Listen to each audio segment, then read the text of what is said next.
গৌরী সীতানাথ প্রেমানন্দে একবার হরি হরি বল। নিতাই গৌরী সীতানাথ প্রেমানন্দে একবার হরি হরি বল। নিতাই গৌরী সীতানাথ প্রেমানন্দে একবার হরি হরি। সমবেত ভক্তবৃন্দের চরণে আমার কোটি কোটি দণ্ডবৎ প্রণিপাত। শ্রীমদ্ ভাগবতের মঙ্গলাচরণ শ্লোকে ভাগবতের পরিচয় দিয়ে ব্যাসদেব আহ্বান জানিয়েছেন হরিকথা শোনবার জন্যে দুজন মানুষকে, রসিক আর ভাবুক। নিগম কল্পতরোর গলিতং ফলং শুকমুখাদ অমৃত দ্রব সংযুতং পিবত ভাগবতং রসম আলয়ং রসিকা মুহু রসিকা ভুবি ভাবুকা। ওহে রসিকগণ, ওহে ভাবুকগণ, আপনারা দুইজনে আসুন ভাগবতের আসনে। রসিক কাদের বলে? যারা কৃষ্ণ লীলা রসে মাতোয়ারা। ভাবুক কাদের বলে? যারা কৃষ্ণ তত্ত্ব জানবার প্রয়াসী, তারা ভাবুক, তারা চিত্ত দ্বারা ভাবনা করেন ভগবানকে। তাহলে রসিক আর ভাবুক, যারা কৃষ্ণ প্রেমরসে যাদের চিত্ত মাতোয়ারা, তারা আসবেন ভাগবতের আসরে। আর যারা নিরন্তর কৃষ্ণ ভাবনা করেন, তারা আসবেন ভাগবতের আসরে। ভাবুক আর রসিক, এই দুজনকে নিমন্ত্রণ পত্র পাঠিয়েছেন ব্যাসদেব। মুহুরহ রসিকা ভুবি ভাবুকা। শ্রীমদ্ ভাগবত নিগম কল্পতরোর গলিতং ফলং। দেখবেন প্রতিদিন আমি বলি ভাগবত বর্ণনার আগে শ্লোকটি, কত তাৎপর্যপূর্ণ, কত কথা রয়েছে এর মধ্যে। নিগম কল্পতরোর গলিতং ফলং। নিগম মানে বেদকে নিগম বলা হয়, তন্ত্রকে আগম বলা হয়। নিগম শব্দের অর্থ কি? নিতরাং গময়তি ব্রহ্ম বোধয়তি। যে শাস্ত্র অনুশীলন করলে ভগবানের কাছে যাওয়া যায়, তাকে বলে নিগম শাস্ত্র। নিগমকে কল্পতরু বলেছেন। কল্পতরু কাকে বলে? যে তরুর, যে বৃক্ষের নিচে দাঁড়িয়ে যাচক যে যে ফল কল্পনা করবেন মনে মনে, সঙ্গে সঙ্গে সেই ফলটি পেয়ে যাবেন, তাই কল্পতরু। যাচক গাছের নিচে দাঁড়িয়ে যে যে ফল কল্পনা করবেন, তাকে বলে কল্পতরু। দেখতে পান এখানে কত কল্পতরু। একটা গাছ সব ফল দিতে পারে? যায় না, তাহলে কল্পতরু নাই এখানে। আম গাছে শুধু আম ফল দেবে, জাম গাছে শুধু জাম ফল দেবে, কাঁঠাল গাছ শুধু কাঁঠাল ফল দেবে, লেবু গাছ শুধু লেবু দেবে, পেয়ারা গাছ শুধু পেয়ারা দেবে, অন্য ফল তো দেবে না। কিন্তু স্বর্গে আছে একটা গাছ, স্বর্গের উদ্যানে, ইন্দ্রের উদ্যানে একটা গাছ আছে, তাকে কল্পতরু বলে। অর্থাৎ সেই গাছটা এমনই, যা চাইবেন, যে ফল চাইবেন সেই ফলই পাবেন। আম চান, জাম চান, কাঁঠাল চান, যাই চাইবেন, ওই একটা গাছই সব ফল দিতে পারে। তা বেদকে কার সঙ্গে তুলনা করা হলো? না কল্প বৃক্ষের সঙ্গে। বেদ হলো কল্প বৃক্ষ, অর্থাৎ আপনি বেদের কাছে যা চাইবেন তাই পাবেন। কি কি চাওয়ানো জিনিস আছে? তারপরে চারটে: ধর্ম, অর্থ, কাম, মোক্ষ। এই চারটেকে আমরা কি বলি বলুন দেখি? পুরুষার্থ। পুরুষ মানে জীব, আর অর্থ মানে প্রয়োজন। এই চারটে পেলেই জীবের প্রয়োজন মিটে যায়। তাই চারটেকে আমরা কি বলি? পুরুষার্থ। জগতে দুই রকমের মানুষ আছে। একদল মানুষ ভোগ করতে চায়, সংসার সুখ ভোগ করতে চায়। আর একদল মানুষ সংসার ভোগ করে করে বুঝেছে যে সংসার ভোগে সুখ নাই, এখান থেকে সে পরিত্রাণ পেতে চায়, মুক্তি পেতে চায়। তারা কোন পথে যায়? তারা মোক্ষের পথে। আর যারা ভোগী মানুষ, বিষয়ী মানুষ, তারা কি চান? অর্থ, কাম, মোক্ষ। কাম মানে কামনার বস্তু। স্ত্রী চায়, পুত্র চায়, ঘর চায়, সংসার চায়, বর চায়, সব চায়। তারা কামনা চায়। কাম্য বস্তু পেতে গেলে অর্থ চাই। আপনি বাড়ি করবে বলি তো হবে না, টাকা চাই। তাহলে সংসার করবেন, ঘরে স্ত্রী আনবেন, সংসার অর্থ উপার্জন করতে হবে। তাহলে আপনার কামনা পূরণের জন্যে অর্থের প্রয়োজন। ভোগ করতে করতে মানে এই জন্মে তো ভোগ করলাম, আবার এই জন্মে যেন ভালোভাবে ভোগ করতে পারি, আবার পরজন্মে যেন ভোগ করতে পারি, তার জন্য কি করলেন? তার জন্য কিছু কিছু পুণ্য কর্মাদি করলেন। সে পুণ্য কর্মাদি ফল কি হবে? আবার হয়তো ভালো ঘরে জন্মালেন, কি স্বর্গলোকে গেলেন, কিন্তু পুণ্য যেই ক্ষয় হয়ে যাবে, আবার কিন্তু ফিরে আসতে হবে এই জগতে। তাকে মুক্তি বলে না। যাগ যজ্ঞ করে, জ্যোতিষ্ঠম, অগ্নিষ্ঠম, কত প্রকার বেদে যজ্ঞ আছে, সেই যাগযজ্ঞকে ধর্ম বলা আছে। সেটি করে আপনি কোথায় যাবেন? যাগযজ্ঞ করে ঊর্ধ্বলোকে যাবেন। ঊর্ধ্বলোক থেকে আবার পতন হয়ে যাবে।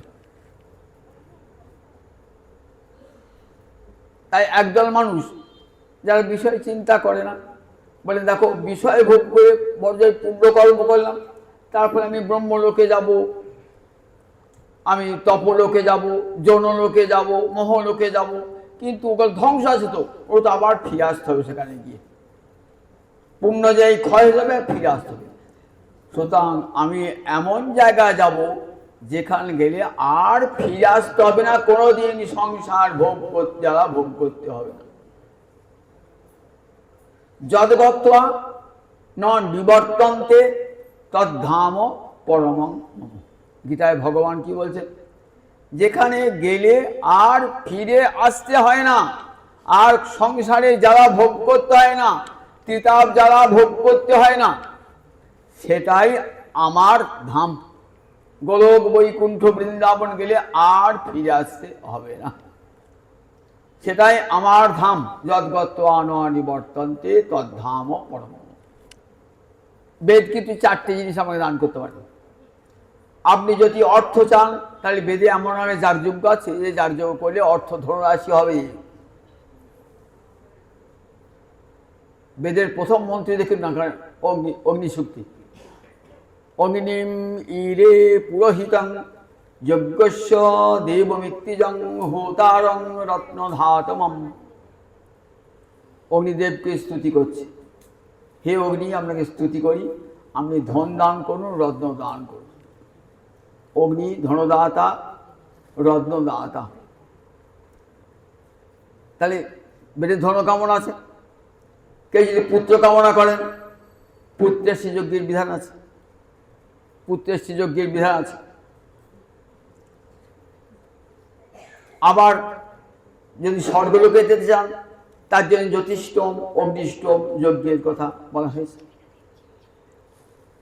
তাহলে ধর্ম, অর্থ, কাম এটা তো দিতে পারে, উপরন্তু যারা চান মোক্ষ আর ফিরে আসতে হবে না, সেটার কথাও বেদে আছে, উপনিষদে আছে।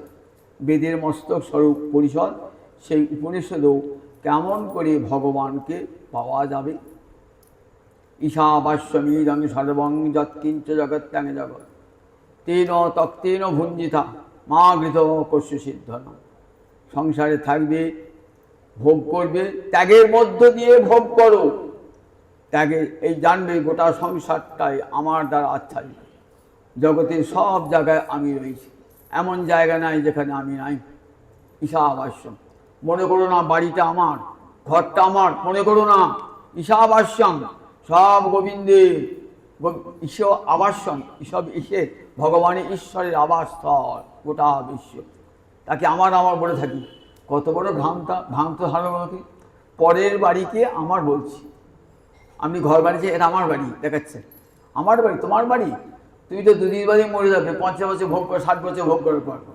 তারপর যাবে, সে বলবে আমার বাড়ি, সেও মরে যাবে, সেও বললো তার বাড়ি হলো না। তাহলে বাড়িটা কার? দেখুন, যেই বাড়ি বলে দাবি করছি, বাড়িতে যেই সে আমি 100 বছর মানলাম, 100 বছর বাড়িটা ভোগ করলাম, তারপর মরিয়ে গেলাম। মরে যাওয়ার পর যদি মনে জাতিস্বর হই, আমার পূর্বজন্মের কথা মনে থাকলো। আমি ছেলে বলে এটাও আমার বাড়ি রে, ছেলে দূর দূর তাড়িয়ে দিল, কে বলে তোমার একটা বাড়ি? তাহলে দেখুন, আমার বাড়ি বলে কত কত ভ্রান্ত ধারণা পোষণ করি। সবই তো ভগবানের। কেউ বলতে পারে না আমার বাড়ি, আমার ঘর, আমার সংসার। ঈশাবাস্যমিদং। তারপরে দেখো, যেখানে গেলে যাকে যাকে জানলে পারে, যাকে মৃত্যুকে পরিচয় করা যায়, তাকে আশ্রয় করা ছাড়া আর কোনো পথ নেই। উপনিষদ বলেছেন, দেখো, যাকে জানলে পারে মৃত্যু পর্যন্ত অতিক্রম করা যায়, আর জন্ম মৃত্যুর চক্রে আসতে হয় না। বেদাহমেতং পুরুষং মহান্তং আদিত্য বর্ণং তমসো পরস্তাৎ। ভারতবর্ষে আর্য ঋষি বলছেন, আমি জেনেছি সেই পরম পুরুষকে। বেদহম এতং পুরুষং, সেই মহান পুরুষকে জেনেছি। আদিত্যবর্ণ, যিনি সপ্রকাশ, যাকে প্রকাশ করবার জন্য কিছু দরকার হয় না। এই জগৎকে প্রকাশ করার জন্য চন্দ্র সূর্য লাগে। রাতের বেলা দেখতেই পাই না, সকালে সূর্য জ্বললে সব আলোকিত করে দেয়, তবে দেখতে পাই। কিন্তু ভগবানের সব সময় দিয়া ভগবানকে দেখা যায়। কারণ যস্য ভাষা সর্বম ইদম বিভাতি, যার অঙ্গ জ্যোতিতে সব আলোকিত হয়। গীতাতে ভগবান কি বললেন? সূর্যচন্দ্রের আলো দেখেছ তো? ওটা কার? ওটা আমারই তেজ। সূর্য আমার কাছ থেকে পেয়েছে, চন্দ্র আমার কাছ থেকে পেয়েছে। যদ আদিত্য গতমে তেজ যদ ভাসতে অখিলম। সূর্যের তেজ যা জগৎকে প্রকাশিত করে, সেটা আমার। ভগবান বলছে বিভূতিকে। তাহলে সব গোবিন্দের। তা বলেন, মা বেদাহমেতং পুরুষং মহান্তং আদিত্য বর্ণং তমসো পরস্তাৎ তমেব বিদিত্বা অতি মৃত্যুমেতি নান্য পন্থা বিদ্যতি অয়নায়। তাকে জানো, বেদ বলছেন, আর কিছু জানতে হবে না সংসারে। আর যা জানবে সে তো তুচ্ছ অনিত্য বস্তুকে জানা। একমাত্র নিত্য বস্তুকে জানো। বাড়ি ঘর, টাকা পয়সা, অর্থবিত্ত, যশ খ্যাতি, এ জানা মানে অনিত্য জানা। অনিত্য মানে আজ আছে, কাল আর নাই। সংসারটাই তো পরিবর্তনশীল। সংসারটাই তো, সংসারে আজ যেটা দেখছেন, সংসার মানে কি? সংসরতি ইতি সংসার। সম্যরূপে সরে সরে সরে সরে যাচ্ছে বলে এই জগৎকে আমরা কি বলি? জগৎকে বলি সংসার। আবার জগৎ বলি গচ্ছতি ইতি জগৎ। সব সময় চলছে জগৎ, সব সময় চলছে, এক জায়গায় স্থির হয়ে নাই। আজ যা দেখছেন 50 বছর বাদ যা দেখবেন তাকে নাই। যে লোকটা 80 বছর পাঠ শুনতো, 10 বছর আগে, সে কোথায়? সে আর নাই, চলে গিয়েছে। তাহলে দেখুন, সংসারটা সরে সরে যাচ্ছে, সরে সরে সরে সরে যায়। আজ যেখানে সমুদ্র, কাল থেকে দ্বীপ গড়ে উঠেছে। আজ যেখানে দ্বীপ আছে, সে সমুদ্র হয়ে গেছে। তাহলে প্রতি মুহূর্তে পরিবর্তনশীল জগৎ, প্রতি মুহূর্তে পরিবর্তন হচ্ছে, তাই নাম সংসার। তাহলে সংসারে থেকে আপনি যখন আমি অপরিবর্তিত থাকবো, আমি যেমন আছি আমি থাকবো, তাহলে ভ্রান্ত ধারণা না। তা বলে তমেব বিদিত্বা অতি মৃত্যু ব্যথি, তুমি এই যে এই ত্রিতাপ জ্বালার অতীত যদি হতে চাও, তমেব, তবে মানে সেই পরম পুরুষকে, যে আদিত্য বর্ণের পরম পুরুষকে আমি এনেছি, তাকে জেনে মৃত্যুম অত্যেতি, অর্থাৎ মৃত্যুকে অতিক্রম করে। নান্য পন্থা, আর অন্য কোনো পথ নাই। মৃত্যু অতিক্রম করার আর অন্য কোনো পথ নাই, একটাই পথ, ভগবান শ্রীহরিকে জানা, গোবিন্দকে জানা। বেদ মাতা উচ্চ কণ্ঠে বলে দিলেন, যদি চিরসুখে সুখী হতে চাও, তাহলে একমাত্র গোবিন্দ চরণে আশ্রয় গ্রহণ করো, তাকে জানবার চেষ্টা করো। তাই নিগম কল্পতরুর গলিতং ধর্ম, বেদ নিগমকে কল্পতরু বলা হয়েছে, বেদকে কল্পতরু বলা হয়েছে এই কারণে সব ধর্ম, অর্থ, কাম, মোক্ষ চারটেই দান করতে পারে, তাই কল্পতরু। শ্রীমদ্ ভাগবত গলিতং ফলং, বেদ কল্পবৃক্ষের গলিত ফল। গলিত ফল মানে গলিয়ে গলিয়ে ফলটা এসেছে। শ্রীজীব গোস্বামী টিকা করছেন, অতি পক্কং শত এব পতিতং ন কেনাপি বলাৎ পাতিতং। ফলটা এত পেকে গিয়েছিল, শত এব পতিতং, আপনি রসের ভারে ফলটা পড়ে গেল। কেউ বলপূর্বক, জোরপূর্বক আঁশি দ্বারা টেনে বা গাছে উঠে ফলটাকে কেউ পারে নাই। ভাগবত ফলটা কোথায় ঝুলছিল? বেদ কল্পবৃক্ষের উচ্চ শাখায় ঝুলছিল ফলটা। সেই ফলটাকে কেউ জোর করে পারে নাই। ফলটা কেমন হয়েছে? রসে টইটুম্বুর হয়ে গেছে। ফল যখন পেকে যায় আর শাখায় থাকে, আপনি পড়ে যান, কাউকে পারতে হয় না, আপনি পড়ে যান। তাই গলিতং ফলম, আপনি পড়ে গেছে। বলি বাবা, কত উঁচু উঁচু শাখা থেকে ফলটা পড়ে গেল, তার ফলটা ফেটে যাবে, রস বেরিয়ে যাবে, ধুলো বালি ঢুকবে, ময়লা ঢুকবে। বললেন না, ঢুকবে না। কার ঢুকবে না? গলিতং ফলং, গড়িয়ে গড়িয়ে গড়িয়ে গড়িয়ে আসে। একটা শাখা থেকে আর একটা শাখা, তারপরের শাখা, তারপরের শাখা, তারপরের শাখা, এমনি করে সে গাছের গোড়ায় পড়েছে। তাই ফলটা কেমন আছে? বলে অবিকৃত, অবিকৃত আছে। স্বয়ং গোবিন্দ বলেছেন চতুশ্লোকী ভাগবত, তাকে বলেছে চারটে শ্লোকে ভাগবত বলেছেন, চারটে শ্লোকের মধ্যে তাকে কি বলে? চতুশ্লোকী ভাগবত। কৃষ্ণ বলেছেন ব্রহ্মাকে, ব্রহ্মা বলেছেন নারদকে, নারদ বলেছেন ব্যাসকে, ব্যাস বলেছেন শুককে, শুক বলেছেন মহারাজ পরীক্ষিতকে। তার একটা একটা শাখা। প্রথম কৃষ্ণ উচ্চ ডালের ঝুলছিল, কৃষ্ণ থেকে ব্রহ্মার একটা শাখা এলো, ব্রহ্মা থেকে কে এলো? নারদ এলো একটা শাখা, নারদ থেকে ব্যাস এলো, ব্যাস থেকে শুক এলো, শুক থেকে পরীক্ষিত। তাহলে একটার পর একটা শাখা গড়িয়ে গড়িয়ে গড়িয়ে গড়িয়ে ভাগবত ফল এসেছে, গাছের গোড়ায় পড়েছে। ফলটা কে কুড়িয়ে পেল? দেবর্ষি নারদ ফলটা কুড়িয়ে পেল। সেই ফলটা কাকে এনে দিলেন? প্রিয় শিষ্য ব্যাসদেবকে দিলেন। ব্যাসদেব আবার সেই ফলটা কাকে দিলেন? নিজ পুত্র শুককে দিলেন। নিগম কল্পতরুর গলিতং ফলম সুখমুখাত অমৃত দ্রব সংযুতম। ফলটার একটা বৈশিষ্ট্য আছে, শুধু পাকা নয়, ফলটাতে এমনি এমনি পেকেছে, গাছ পাকা ফল। আর কাঁচা ফল পেড়ে এনে বাড়িতে পাকানো, দুটো একরকম আস্বাদ হবে নাকি? একরকম আস্বাদ হবে না। সব রসটা গাছের ফলের মধ্যে গিয়েছে, সে ফলটা কেমন আস্বাদ হবে বলুন দেখি? আর একটা নিয়ে এসে আপনি কার্বাইড দিয়ে বাড়িতে পাকালেন, দেখুন দুটো খেয়ে দুটোর কত পার্থক্য। একটা গাছ পাকা ফল আর একটা বাড়িতে পাকানো ফল, দুটো ফলের কত পার্থক্য। তা বলে ভাগবত জোর করে পাকানো নয়, কৃষ্ণ প্রেম ভক্তি রসে যখন টৈটুম্বুর আপনা আপনি পড়ে গেছে শাখার পর শাখা, শাখার পর শাখা গড়িয়ে গড়িয়ে এসেছে। নিগম কল্পতরুর গলিতাঙ্গ ফল সুখমুখাদ অমৃত দ্রব্য সংযুত। আবার দেখবেন আম গাছে না বা অন্য কোনো ফলেতে গায়ে একটা কালো দাগ থাকে, সেটা কে খায়?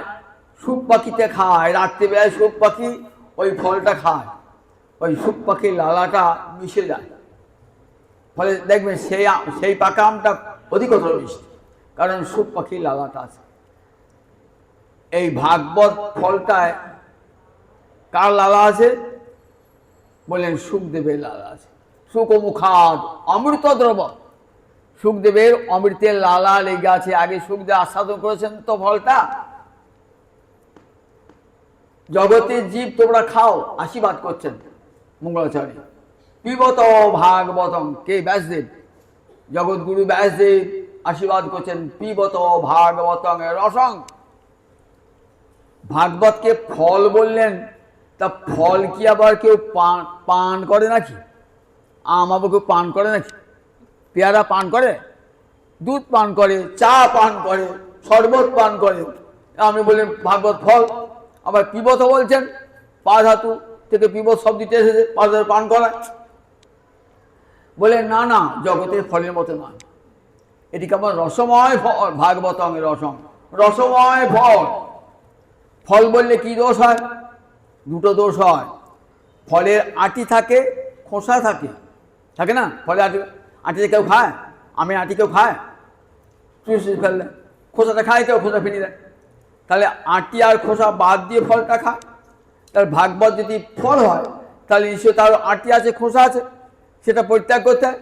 বলে না, ভাগবতের আটিও নাই, ভাগবতের খোসাও নাই। রসম, রসতুল্য ভাগবত ফলটাকে, এটি পান করে করে খেতে হয়। পিবত ভাগবতং রসমাল। মোহ, একবার খেলে মনে হয় বারবার খায়, বারবার শুনি। সাধু সাধু পদে পদে, মনে হয় বারবার আস্বাদ করি, বারবার আস্বাদ করি, বারবার আস্বাদন করি। হরি কথা যদি ঠিক মতো কানে ঢোকে, আর যদি রসিকার ভাবুক হয়, তাহলে বারবার শুনতে ইচ্ছা হবে। যেদিন কারে ঢুকবে না, দেখবেন সেদিন কেমন ভক্তের অবস্থাটি।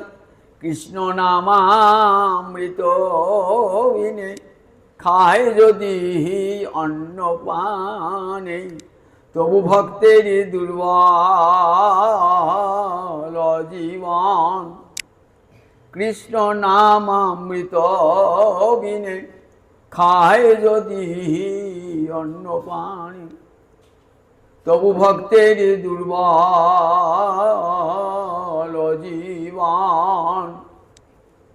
কানে কৃষ্ণ কথা ঢুকলো না, ঘরে অন্ন ভোজন করছেন, জল পান করছেন, শরবত পান করছেন, ভক্তের কিন্তু জীবন তাতে থাকে না। ভক্ত বলে আমার কথা আজকে কানে হরি কথা ঢোকে না, এটাই তো আমার জীবনের সবচেয়ে বড় দুর্দিন। যদচ্যুত কথালাপ কর্ণ পীযুষ বর্জিতং, তদ্দিনং দুর্দিনং মন্যে ন মেঘাচ্ছন্নং দুর্দিনং। কাকে দুর্দিন বলি? আমার কোনো বন্ধু বিয়োগ হয়েছে, মনটা খারাপ হয়ে আজ আমার খুব দুর্দিন, আমার অত্যন্ত প্রিয়জন আর সংসার ত্যাগ করেছে। কি ঘোর করে মেঘ এসেছে, এখনই পৃথিবী ভাসিয়ে দেবে, বলে কো ঘোর দুর্যোগ। বলি তো শাস্ত্র বলছে না গো না। কোন দিনটা দুর্দিন জানো? যদাচ্যুত কথালাপ কর্ণ পীযুষ বর্জিত। অচ্যুত মানে কৃষ্ণের, কৃষ্ণের কথাটা কেমন পীযুষ অমৃত তুল্য, সেটা যেদিন কানে ঢুকলো না, তদ্দিন দুর্দিন মনে জানবে সেই দিনটা আমার দুর্দিন। আজ আমার কানে এক ফোঁটা কৃষ্ণ কথা গেল না, আমার জীবনটা বৃথা। তদ্দিনং দুর্দিনং মন্যে ন মেঘাচ্ছন্নং দুর্দিনং। আকাশ জুড়ে মেঘ এসে পৃথিবী ভাসিয়ে দেখ না, কিন্তু আজ আমার কানে তো কৃষ্ণ কথা ঢুকলো না। তাই কৃষ্ণ নামামৃত বিনে খায় যদি অন্ন পানে, তবু ভক্তের দুর্বল জীবন। ভক্ত বেঁচে থাকে না, কৃষ্ণ নাম আর কৃষ্ণ কথায় তার জীবাতু। বাল্মীকি কোটি কোটি বৎসর বেঁচেছিলেন। কি খেয়েছিলেন? কে তাকে খাবার দিয়েছিল? কে তাকে খাবার দিয়েছিল? কি করে বেঁচেছিল? রাম নাম ও সুধা পান করছেন সব সময়। রাম নাম ও সুধা, কোটি কোটি বৎসর বেঁচে আছে রাম নাম সুধা। তাহলে দেখুন, ভক্ত না খেলে বেঁচে থাকবে।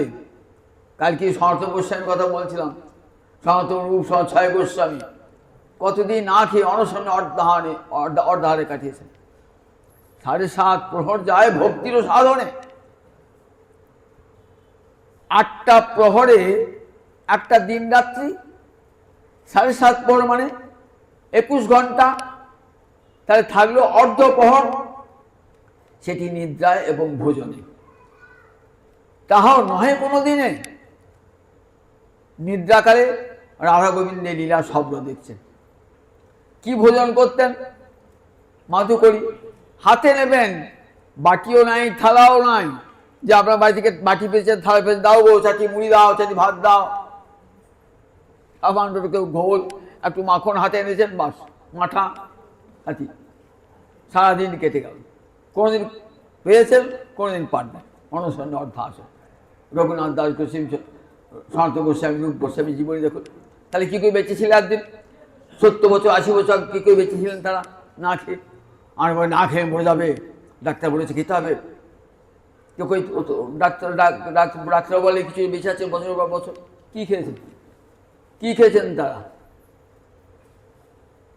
দুটো অন্ন খান নাই, মুড়িও খান নাই, ফলও খান নাই। সামান্য একটু ঘোল মাঠে কেউ দিয়েছেন, সেটা হাতে করে, হাতে করো ভাজ হাতে নিয়েছেন, খেয়েছেন। এমনি করে মাসের পর মাস, বছরের পর বাস কাটিয়েছেন। কৃষ্ণ নাম বাঁচিয়ে রেখেছে তাদের। কৃষ্ণ নাম সুধা, আনন্দে মাতোয়ারা, আনন্দে মাতোয়ারা। জানতেই দেন নাই ক্ষুধা তৃষ্ণা, জানতেই দেন নাই। মহারাজ পরীক্ষিত যখন কৃষ্ণ কথা শুনছেন, একাশনে বসে 7 দিন শুনছেন, তো একাশনে বসে আমরা 1 ঘন্টা শুনতে পারি না, আর 7 দিন 24 ঘন্টা দিন রাত শুনছেন। বলছেন থেমো না ঠাকুর, থেমো না। মাঝে মাঝে সুখদেব থেমে যাচ্ছেন। কেন থেমে যাচ্ছেন? কষ্ট হচ্ছে বলে না, কষ্ট হচ্ছে না সুখদেবে। কি করছেন? বাসুদেবী ভগবতী নিমগ্ন হৃদয়। গোবিন্দের লীলা সাগরে ডুবে যাচ্ছেন। বলতে বলতে লীলা দর্শন হচ্ছে, লীলা সাক্ষাৎ, লীলা দর্শন হচ্ছে। তখন বলবেন কি করে? সাক্ষাৎ রাজিয়া বলছেন, সাক্ষাৎ রাজিয়া দর্শন হচ্ছে, আর বলতে পারছেন আছে। সুখদেব ভাবছেন যে, হয়তো ভাবছেন শ্রোতারা এতক্ষণ শুনছে যে কষ্ট হচ্ছে, অনেকক্ষণ খায় নাই, নিদ্রা যায় নাই, বিশ্রাম নেয় নাই, সেই জন্য খানিকক্ষণ থামছে। মহারাজ পরীক্ষিত তাড়াতাড়ি বলে উঠছেন, প্রভু আমার সময় নাই, 7 দিন সময়, আপনি আবার বলুন। আমার ক্ষুধা নাই, তৃষ্ণা নাই। তৃষ্ণার জলের জন্য একদিন আমি মুনির কণ্ঠে মরা সাপ জড়িয়ে দিয়েছিলাম। সেই থেকে আমি প্রতিজ্ঞা করেছি, ওই কাল জল আমি আর স্পর্শ করব না, স্পর্শ করব না। আজমন করলে জল পেতে হবে, তো আজমনও পরিচর্যা করেন নাই। জল স্পর্শ করবেন না। 7 দিন জল না খেয়ে, অন্য কোনো খাদ্য না খেয়ে, একাশনে আহার নিদ্রা পরিত্যাগ করে হরিকথা শুনছেন। কে বাঁচিয়ে রেখেছে? মহারাজ পরীক্ষিত 7 দিনকে। আবার কোটি কোটি শ্রোতা শুনছেন, তাহলে কে বাঁচিয়ে রেখেছে? খাবার নিয়ে গেছে, চা নিয়ে গেছে, হলি নিয়ে গেছে, নিয়ে গেছে কেউ? বসে শুনছেন তো হরিকথা, সব বসে শুনছেন। কারো ঘুম আসে নাই, কারো কেউ খাবার দিয়ে আসে নাই, বসে শুনছেন, হরিকথা শুনছেন। তাহলে এখানে বুঝুন হরিকথার কেমন মায়া। ক্ষুধা তৃষ্ণা সব ভুলিয়ে দেয়। পিবন্তং তন মুখম ভোজ চ্যুতং হরিকথামৃতম। আপনার মুখ নিশ্চিত হরিকথা এমনিতেই মধুর, আবার সাধু মুখে যদি শোনা যায় সেটি আরো মধুর হয়ে যায়। সাধু মুখে শুনলে তার একটা আলাদা মূল্য। তাই হরিকথা এমনিতেই মধুর। আর সুখদেব আপনার মুখ থেকে শুনে এসেছি আরো অধুর, আরো অধুর। পিবন্তং তার মুখাম ভোজ চুতং হরি কথামৃতম। তোমার মুখকমল হতে, বদন কমল হতে নিশ্চয় হরি কথামৃত। সেটি পান করতে করতে আবার ক্ষুধা তৃষ্ণা সব দূর হয়ে গেছে। তাহলে এখানে কি পড়া হয় বলে দেখি, যে হরি কথা ক্ষুধা তৃষ্ণা হর, সব ক্ষুধা তৃষ্ণা দূর করিয়ে দেয়। তাই নিগম কল্পতরর গলিতং ফলম সুখমুখাদ অমৃত দ্রব সংযুতম। সুখদেবের অমৃতের লালা আছে তার মধ্যে। পিবত ভাগত পান জগতে জীব আকণ্ঠ পান করো। কতদিন? আলয়ম, লয় মানে মোক্ষ, মুক্তি। যতদিন না মুক্তি হচ্ছে ততদিন পান করুন। যতদিন না মুক্তি হচ্ছে ততদিন পান করুন। তাহলে মুক্তির পর আর পান করতে হবে না? বলে না, মুক্তির পরও আরো অধিক অধিক রূপে আস্বাদন হবে। পরে যখন মহারাজ পরীক্ষিত বলছেন, প্রভু গোবিন্দের কথা বলো, গোবিন্দের কথা শুনতে যেন তৃপ্তি হয় না, জানো নিবৃত্ত তর্ষই রূপে গিয়ে মানার ভব সদা শত্রু মনোভিরামার কোপমান বিরজ্যেত গুণানুবাদ ভগবত গুণানুবাদাত বিনা প্রসন্নাত। নিবৃত্ত তর্ষই উপগীয় মানা, তর্ষা মানে বিষয় বাসনা। বিষয় বাসনা যাদের একবারে চলে গেছে তাদের কি বলে? মুক্ত পুরুষ। আর কোনো বিষয় বাসনা নাই, তারা অধিক অধিক রূপে এই উপসর্গটা দিয়েছেন কেন? অধিক অধিক আধিক্যে উপগীয় মানা, তারা আস্বাদন করে এত আনন্দ না। খুব ভালো জিনিস খেয়েছেন তো, পেট ভরে খেয়েছেন, কি হয় ঢেকার ওঠে না? সাধুরা মুক্ত পুরুষেরা সেই হরিকথা মুক্ত পান করে এত আনন্দ, গানের মধ্য দিয়ে বাড়ি আসে। গান কখন হয়? হৃদয় যখন প্রচন্ড আনন্দ হয় তখন মুখ দিয়ে আমরা গান বেরিয়ে আসে। উপগীয় মানাত, এত কৃষ্ণপ্রেমে আস্বাদন অনুভব করেছেন যারা মুক্ত পুরুষেরা অধিক অধিক রূপে কীর্তন করছেন। তাহলে মুক্ত পুরুষেরা পান করেন। যতদিন মুক্তি না হচ্ছে ততদিন আস্বাদন করুন, আবার মুক্তি লাভের পরও আস্বাদন করুন। দুটো আস্বাদনের একটা তফাৎ আছে। কিরকম তফাৎ? একটা উদাহরণ দিয়ে পরিষ্কার হয়। বনেতে ব্যাধেরা কি করে? মৌচাক গালে, কোটে মধু ভরে, পাত্রে মধু ভরে, সেটা খাঁটি মধু। এইবার মৌচাক গাল থেকে দু চার ফোঁটা নিচে পড়ে যায়। রাখাল বালকেরা হাঁ করে তাকিয়ে রাখে। মধু খেতে ইচ্ছা করলো, তারা মধু খেতে পারে না, পয়সা চাই তবে তো মধু দেবে, বিক্রি করবে তো সে। ব্যাস যে চলে গেল, তখন তারা কি করেন? ওই গাছের তলায় পড়ে থাকলো, যে মধুটা ধুলো মিশেছে, ঘাস মিশেছে, সেই মধুটাই ছেড়ে ছেড়ে খাচ্ছে। তাই সে মধু আস্বাদ পায় না? আস্বাদ পায়, ধুলো বালি সব মেশানো আছে, তবু আস্বাদ পাচ্ছে। আমরা তো বিষয়ী, আমাদের অন্তরটা কেমন ধুলো বালিতে ভরা, মলিনতায় ভরা। এর মাঝে কৃষ্ণ কথামৃত পান করছি তো তাতেই কত আনন্দ পাচ্ছি। ধুলো বালি মাখানো কৃষ্ণ কথা, বিষয় বাসনা মাখানো কৃষ্ণ কথা, তাতেই কত আনন্দ। যখন হৃদয়ে কৃষ্ণ আর বিষয় বাসনা থাকবে না, একবার নির্মুক্ত, তখন বুঝুন কৃষ্ণ কথার কি আনন্দ হবে, কি আস্বাদন হবে। তাই আলয় মানে মুক্তির পরও আস্বাদন করুন। পিবত ভাগবত রসম আলয়, মুক্তির পরও আস্বাদন করুন। মুহুরাহ রসিকা অভিনব, কারা পান করবেন? রসিক জনেরা আর ভাবুক জনেরা। রসিক মানে যারা রস আস্বাদন করেন। কটা রস আছে বলুন দেখি? 12টা রস, 5টা মুখ্য রস, 7টা গৌণ রস। শান্ত দাস্য সখ্য বাৎসল্য মধুর, এই 5টা রস আছে। আর হাস্য রৌদ্র বিভৎস বীর ভয়ানক, এরকম 7টা রস আছে। এরা সব অঙ্গরস, আর এই 5টি অঙ্গী রস, প্রধান রস। তাহলে 12টি রস। যখন গোবিন্দ লীলা হচ্ছে, কখনো বাৎসল্য রসের লীলা, কখনো সখ্য রসের লীলা, কখনো মধুর রসের লীলা ভক্ত আস্বাদন করছে। যারা রসিক জন তারা আস্বাদন করছে। মা যশোদা গোপালকে বেঁধেছে। কি করে বেঁধেছে? কি করে বেঁধেছে? মাকে দড়ি দিয়ে বেঁধেছে। কেন? দধি ভাণ্ড ভেঙেছে বলে। এই লীলাটা দেখছেন তো?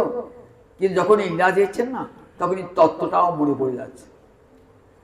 তত্ত্ব ছাড়া কখনো লীলা হয় না। লীলাটা দাঁড়িয়ে আছে, লীলারস দাঁড়িয়ে আছে তত্ত্বের উপরে। আপনি যদি একটা বাড়ি তৈরি করেন, তাহলে কি করতে আগে আপনাকে ভিতটা তো ভালো করে তৈরি করতে হয়, নাহলে বাড়িটা পড়ে যাবে তো।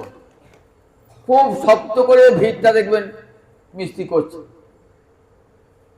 একদিনে চুন সুরকি দিয়ে দিনের পর দিন পিটিয়ে যাচ্ছে, পিটিয়ে যাচ্ছে, পিটিয়ে যাচ্ছে।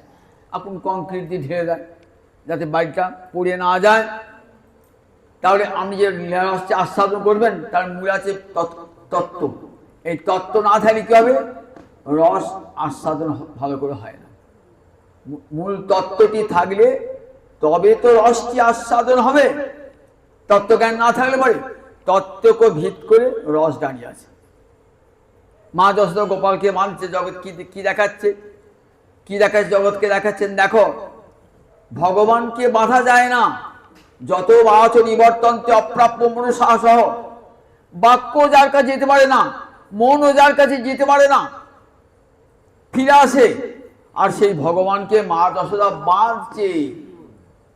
কি করে বাঁধছে? বলছেন বাৎসল্য রসের বন্ধনে বাঁধছেন ভগবানকে। এমনি করে তুমি যদি বাৎসল্য রস দান করতে পারো, ভগবানকে বাঁধতে পারবে। এই তত্ত্বটা এর মূলে রয়েছে। এই তত্ত্বটা, এই গোপাল মাটি খেয়েছিস? খাই নাই। মাটি খাই নাই। তাহলে গোপাল তুমি মিথ্যা কথা বলছি, মিথ্যাবাদী। মিথ্যাবাদীকে কেউ ভজনা করে? বলে না না, ঠিক কথা বলেছে গোপাল। গোপাল বলছে জগতে মাটি আবার কোথায়? সবই তো আমি, মাটিও আমি, আমি আমি বালক আমি। তাই মাটি খেয়েছি? তাহলে তত্ত্বে ভগবান মাটি খান নাই, তাহলে মিথ্যা কথা বলেন না। আমার মুখের মধ্যে অনন্তকারী ব্রহ্মাণ্ড দর্শন করছেন। এ দ্বারা কি তত্ত্ব প্রকাশিত হলো? বেদের তত্ত্ব। একং সদ বিপ্রা বহুধা বদন্তি। সেই এক বহু হয়েছেন। তিনি মানুষ, তিনি পশু, তিনি পাখি, তিনি নদী, নালা, ঘর বাড়ি, সব তিনি হয়েছেন এক ভগবান অনন্ত রূপ। এই যে বেদবাক্য, বেদবাণী, সেটি সার্থক হয়েছে। এই মূলে এই তত্ত্বটি রয়েছে। তাহলে এই তত্ত্বটি যদি না জানেন, তাহলে রসটা হবে আস্বাদ হবে? রসটা আস্বাদ হবে না। আপনি রামায়ণের রাম কাহিনী শুনছেন, দেখছেন রাবণ হি হি করে সীতাকে টানতে টানতে নিয়ে গেল। তখন রাবণ বলল, সীতাকে টানতে টানতে নিয়ে গেল রাবণ। রাবণ স্পর্শ করলো সীতা দেবীর, সীতা পরমালক্ষ্মী, তার অঙ্গ স্পর্শ করলো রাবণ দস্যুদেব। মনে আমরা কেমন হয় সন্দেহ জায়গায় বলুন দেখি একবার। বললেন না না, রাবণের ক্ষমতা নাই সীতার অঙ্গ স্পর্শ করি। রাধারানী অঙ্গ স্পর্শ কৃষ্ণ ছাড়া কেউ করতে পারে? বিষ্ণুপ্রিয়ার অঙ্গ গৌরহরি ছাড়া কেউ স্পর্শ করতে পারে? লক্ষ্মীর অঙ্গ নারায়ণ ছাড়া কেউ স্পর্শ করতে পারে? তাহলে সীতা দেবীর অঙ্গ যে রাবণ, বলে না গো না, যে সীতাকে টানছে ওটা ছায়া সীতা, ছায়া সীতা, সত্যিকারের সীতা নয়। সত্যিকারের সীতাকে নিয়ে গেছে অগ্নিদেব, কাছে রেখে দিয়েছে। রাবণকে ধ্বংসের পর যখন অগ্নি পরীক্ষা, তখন অগ্নিদেব নিয়ে এলেন, এই দেখো তোমার আসল সীতাটি এখানে। রামচন্দ্র, তুমি ভেবো না যে তোমার স্ত্রীকে রাবণ স্পর্শ করেছে। তবে তো রামচন্দ্রের বিশ্বাস জন্মালো। তাহলে দেখো এই তত্ত্বটি যদি না জানেন, তাহলে কি মনে হবে? রাবণের প্রতি বিদ্বেষ আসবে একটা। রাবণ তো যে সে লোক নয়। রাবণ যে সে লোক, ভক্ত, গোবিন্দের ভক্ত। সে জয় বিজয়, বৈকুণ্ঠের জয় আর বিজয়, তারাই আজ রাবণ আর বিভীষণ হয়েছে। রাবণ আর কুম্ভকর্ণ হয়েছে, তারাই বৈকুণ্ঠের জয় আর বিজয়। তাহলে আপনি রাবণের প্রতি বিদ্বেষ করছেন। ভক্তের প্রতি বিদ্বেষ করা যায়? তত্ত্বটি যদি জানেন তাহলে রামকে প্রণাম করবেন, রাবণকে প্রণাম করবেন। রাবণ তো ভক্ত, বৈকুণ্ঠ শুধু লীলাটি দেখাবার জন্য শত্রু পেয়েছে, লীলাটি দেখাবার জন্যে শত্রু এসেছে। তাহলে এই তত্ত্বটি যদি জানেন লীলা আস্বাদন হবে, আর তত্ত্ব যদি না জানেন লীলা আস্বাদন হবে না। সেই জন্য বলছে রসিকা ভুবি ভাবুকা, যারা কৃষ্ণ তত্ত্ব জানতে চান তারা আসুন ভাগবতের আসরে, আবার যারা লীলারস আস্বাদন করতে চান তারাও আসুন আসরে। আগে তত্ত্বটি জানতে হবে, তবেই রসটি আস্বাদন হবে। আমি রাসের তত্ত্বই জানেন না, যে গোবিন্দ অনেক গোপনারীকে নাচাচ্ছে, এ আবার কি লীলা? আপনার মনে একটা মনে হবে তো, অসংখ্য গোপনারীকে নাচাচ্ছে, এ আবার কি লীলা? বললেন না গো না, অসংখ্য গৌনারী গোল কে জানো? স্বয়ং গোবিন্দই হয়েছে অসংখ্য গোপনারী। গোবিন্দ অঙ্গতি রাধারানী, রাধারানী অঙ্গতি সমস্ত কোটি কোটি গোপী। তাহলে গোবিন্দ নিজেকেই নিজে আস্বাদন করছেন, সাস্বাদন লীলা সমানে নিজেকেই নিজে আস্বাদন করছেন। এই লীলাটাকে আবার কি দরকার ছিল? দরকার ছিল গীতার শেষ বাক্য, সর্বধর্মান পরিত্যজ্য মামেকং শরণং ব্রজ, সর্বধর্ম পরিত্যাগ করে আমার চরণে আশ্রয় নাও। এই গোপীর আত্মসমর্পণে জগৎকে দেখালেন কেমন করে সর্বধর্ম পরিত্যাগ করে গোবিন্দ চরণে আশ্রয় গ্রহণ করতে হয়। গোপীরা জগৎগুরু দেখালেন সব ধর্ম পরিত্যাগ করে গোবিন্দ চরণকেই আশ্রয় করো, তাহলে কোনো ভয় থাকবে না। তাই তাই তত্ত্বটিকে জানতে হয়, তত্ত্বটিকে জানলে তত্ত্বের উপর রস দাঁড়িয়ে আছে। মুহুরহ রসিকা ভূমি ভাবুকা, জগতে রসিকগণ আসুন, ভাবুকগণ আসুন ভাগবতে আসরে, তার শ্রীমদ্ ভাগবত আস্বাদন করুন। দুটোই পাবেন, তত্ত্বও পাবেন আবার রসও পাবেন, আস্বাদন হবে, হৃদয় ভরে যাবে, আনন্দে ভরে যাবে। এই শ্রীমদ্ ভাগবতে কি আছে? ভাগবত ধর্মের কথা। ভাগবত ধর্মে তো বেদেই বাস বলা আছে, কারণ বেদস্য সর্বই অহম এব বেদ্য, সব বেদে আমি একমাত্র বেদ্য। কই বেদ খুঁজে গোবিন্দ খুঁজে পাই না তো, তা বলে খুঁজে পাবার জন্য এসো ভাগবত পড়ো আর গীতা পড়ো, এই দুটি হচ্ছে বেদের ফল। শ্রীমদ্ ভাগবতকে বেদকল্প বৃক্ষের ফল বলা হয়েছে, আর গীতাকে কি বলা হয়েছে? সর্বপরিষদ গাব দগ্ধা গোপালনন্দন পার্থবস্ত্র সুধীর ভোক্তা দুগ্ধং গীতামৃতং মোহন। উপনিষদ হলো বেদের শিরোমণি, উপনিষদকে গাভী বলা হয়েছে, সেই উপনিষদ গাভীর দুগ্ধ হলো শ্রীমদ্ ভগবদ গীতা। তাহলে গীতা পড়লি বেদে কি আছে জানা যায়, আর ভাগবত শুনি বেদে কি আছে জানা যায়। চতুর্বেদ, বেদ বলে তো একটা দুটো গ্রন্থ নয়, একটা বিরাট লাইব্রেরি বেদ বলব। অন্য ধর্মে একটা বললেন কোরআন একখানা বই, বাইবেল একখানা বই, বেদ বলে একখানা বই নয়, চারটে বেদ, আবার 6টা অঙ্গ তার, 6টা দর্শন তার, তারপর তার আরণ্যক আছে, ব্রাহ্মণ আছে, সূত্র সাহিত্য আছে,